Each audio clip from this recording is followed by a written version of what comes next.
Welcome back to NBA Today, presented by American Express. Richard's back in studio, but you know who else is back? LeBron James. Oh, yes. He came off the bench for just the second time in his career. The last time was December 11th, 2007.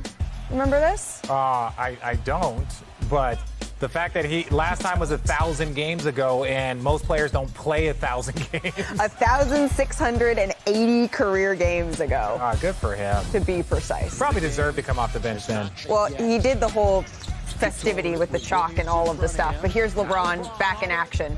No, it was impressive to watch him. Watching the game, look, it looks like he's lost probably about 10, 12 pounds. He looks slender. He looks lighter, trying to keep that pressure off the foot. But ultimately, they could just not get into a rhythm there in that first half. Yeah, the Bulls up by double figures here. LeBron James going to work over his former teammate Alex Caruso gets that one to go. But every time the Lakers made a push, the Bulls, they had an answer for this one. So pushing ahead to the fourth quarter here, a couple possessions later, the Lakers down 99-82. LeBron James full steam ahead. Look out. No, it was impressive. But this is the thing. You're going to run into, me and Dave were talking about before the show. It's like they've got some issues as you see that deep three. If they're knocking down threes, that's game. But they got some issues with that lineup. Let's take a listen to LeBron James after the game. I felt okay. Obviously, the rhythm is the most important. I had a couple, drives and the ball got away from me. A couple shots didn't feel as good as before, obviously. But, I was out for 4 weeks. So between that and the wind, just got to get those things back leading into the final stretch of the season. When the doctors told me I was healing faster than anybody I've seen before with the injury. Did anyone ever suggest surgery? Yeah, 2 doctors. Why did you decide against it? Because I went to LeBron James of feet, and he told me I should. The LeBron James of feet. Okay. There's still plenty of uncertainty in the West play-in field. 2.5 games, they separate the 7 through the 12 seeds. So as it stands, you can see right there, the Lakers, they would play the Thunder in a 9-10 matchup for their chance to keep their playoff hopes alive. And ESPN's BPI gives LA about the 8th best odds to make the playoffs in the West. LeBron James of feet? LeBron James of feet. I think those are the people on my wiki feet. There's a lot of wiki feet out there. There's a lot of wiki feet. We don't need to talk about my wiki feet. Yeah. That's why I don't wear open-toe shoes. Anyways, moving on. Big Perk is joining us Speaking now. of wiki feet, what's up, Perk? Gross. Richard, I want to start with you here. Dave McMenamin with us as well. To try to get this back on track, please, Richard, what did you take away from LeBron's return? He's his best PR person of all time. I want to know who the doctor is that's the LeBron of feet, because he must be very, very good for a very long time. But all kidding aside, what I take from LeBron is this. He's back. He's ready. His teammates know there's a final push. Back when he was talking about this was the most important, I think, 25 games of his career. Now it's down to a small segment. What do they got? 8 games left. So I look at this as a good start, from my opinion, before they go on this road trip. Right. There's some winnable games there. If they play right around 500, I think they get in. If they play slightly above, I think they have a chance to move up to the 7-8. If they play below 500, they risk moving out. So it all falls within just this stretch. Perk? What happened with LeBron feet and him being back last night, first of all, he looked phenomenal. It don't even look like he skipped a beat. Yeah. But it was the Patrick Beverly healing. That's what happened. The Patrick Beverly healing. And why I say that is because it just goes to show you the competitive nature in LeBron James. Like, here it is. He heard everything that Patrick Beverly was saying. He knows and he listens and he watches and he sees every single thing. He knows the shots that Pat Bev shot at them since he's been traded from the Lakers. And that's the competitive nature in LeBron James. Yeah. That's why he really wanted to come back last night. So I look at it overall. I thought he didn't miss a beat. I thought he ran the floor well. I thought he moved well. I thought his cardio was up. They just didn't get the dub. But everything else, with the Lakers being healthy and they have D'Angelo Russell available on the floor, with the way that AD and Austin Reeves and those guys been playing, they're about to go on a nice little win streak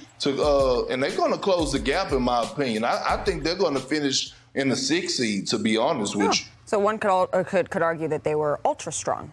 Yeah. I see what I did there. Dave, all right, the Lakers, they have 7 games left, 4 on the road. What are their plans for managing LeBron's minutes moving forward? Well, much the same way LeBron kind of managed his return and caught some of the people within the team off guard, quite frankly. I checked in with one of the Lakers' assistant coaches on Saturday, And I broke the news to him that LeBron was on the verge of coming back good at your job. against the Bulls. Pretty good. That's why I'm sharing. Pretty good. That's why I'm sharing the desk with you guys.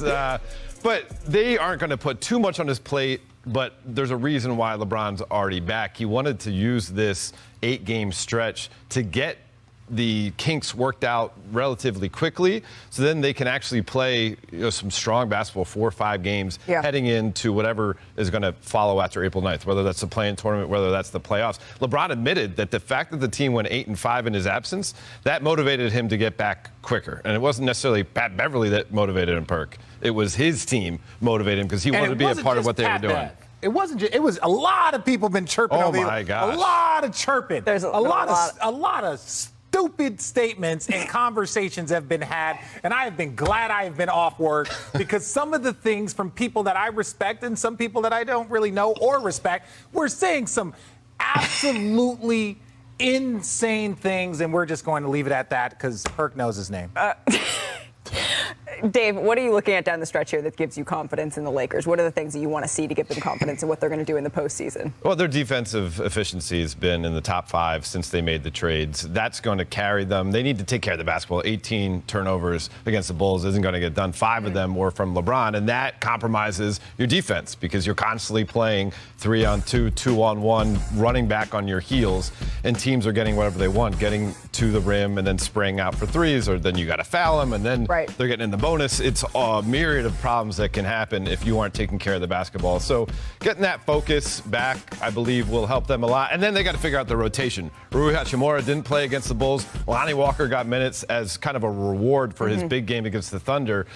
Darvin Ham's got to figure this thing out, stick with his 9-10 guys, and go forward these final 7 games with a clear delineation of what the rotation is going to be. The one good thing about this turnover thing is that this is something that they're going to have to address on the road because they're not typically an out-shoot-you team. So if you're getting other teams an extra 10, 12 possessions where they're already most likely a better shooting squad than you, and 2s, they're not as much as 3s. So don't give them extra opportunities. That's the analysis you kind of it's the high-level stuff. I do have a question for you, though, Richard. What are you the LeBron James of?